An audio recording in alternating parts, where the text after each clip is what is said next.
आम तो से कथा कहूँ आदिवासी हरिजन जो हॉस्टल अच्छी 26 जन छात्र छात्री मरीचंती मरीचंती गर्भवती किसी झील होकर मरीचंती आत्माहुति किसी करिचंती किसी फेरार अच्छी तार तथ्य नहीं से दुर्भाग्य सरकार माननीय मुख्यमंत्री तार जवाब दबा दरकार एससी एसटी विभाग मंत्री सी भी जवाब दबा दरकार ताको जाति पर ममता नहीं आम तो से कथा कहूँ आदिवासी हरिजन जो हॉस्टल अच्छी 26 जन छात्र छात्री मरीचंती मरीचंती गर्भवती किसी झील होकर मरीचंती आत्माहुति किसी करिचंती किसी फेरार अच्छी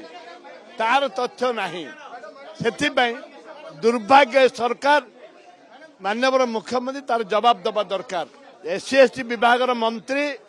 सी भी जवाब दबा दरकार ताको जाति पर ममता नहीं।